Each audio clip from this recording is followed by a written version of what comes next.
I'll leave you with this, in that I do think it's extremely fair and appropriate that, as long as it's applied evenly, there may have been innocent errors on both of these instances, but again, if we're going to allow that as a possibility, I think that possibility has to be allowed in the case of other provisional ballots, or not other, but provisional ballots and otherwise. Wouldn't you agree with that?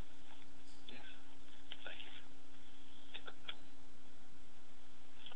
Representative Anchia.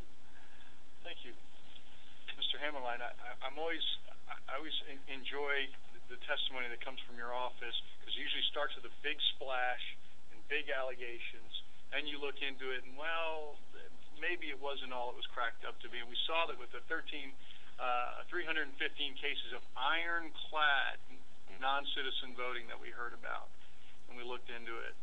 It wasn't 315. It wasn't even 22. Many of the people who were alleged to vote were actually U.S. citizens. And I know you didn't testify to that. That was, yes, I guess, Mr. Betancourt who testified to that. And then, you know, we look at these cases. First, the pre-HAVA cases of 23, or was it how many? Yes, sir, 23. 23, and what number was testified to in the Senate by Mr. Johnson? Do you recall? Is this a different number? I guess it was 24 right, in the Senate, and you told me then you cross-referenced that with Social Security and it dropped down to 23. No, with continued correspondence, they admitted they had deleted or right, so tagged the wrong person, the wrong spouse. Clerical error. So we're down to 23, and then we requested from your office the list of the 23, and noticed that they were all pre-HAVA. Let's talk really quickly about how you deal with death information in your office, and how post-HAVA the likelihood of dead voters is substantially diminished. So give me the process that you follow, the sources of information that you get, and how you remove dead people from the voter rolls in Harris County. Post-HAVA. Yes, sir. I guess the first overriding one will be is updates to the Secretary of State, and it's my understanding that they interact with the Social Security Death Index multiple times a year. Then we have the death. And how often do you get those reports from the Secretary of State? Well, it's done kind of on a continual basis. Weekly, yes, sir. I mean, our systems kind of magically update from them every night. But it's weekly. They send you the updates from the Secretary of State. Okay, go ahead. And then there is the death abstracts from court probate documents that come from the Harris County office. And then and how regularly do those come? Those come monthly, don't they? Per state law. I think we get those almost weekly. Okay, we'll be getting batches of them. Yes, sir. At least monthly, then. Yes, you get them weekly. That's good. Okay. And then we do the laborious thing of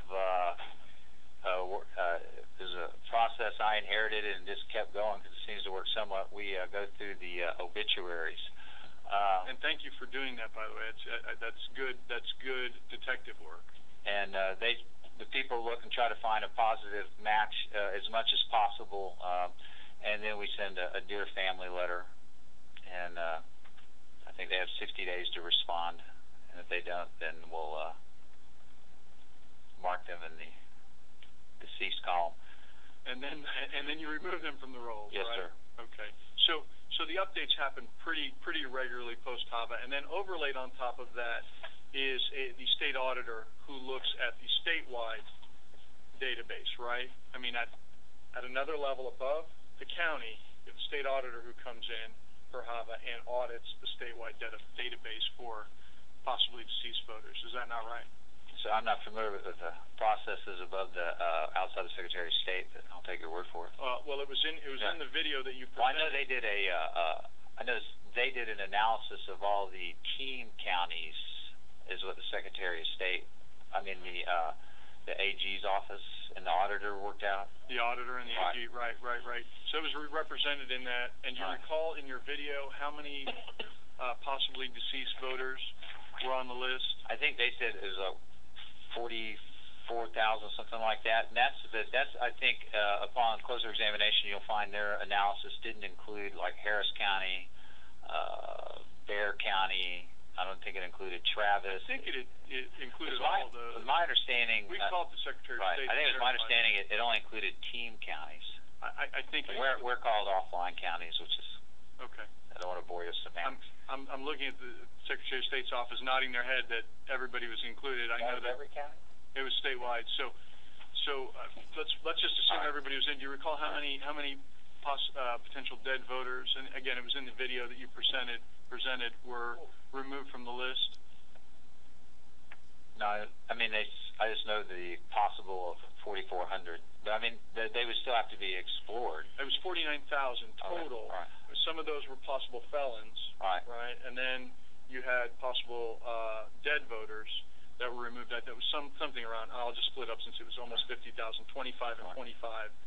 And then do you recall how many of those 49,000 had voted?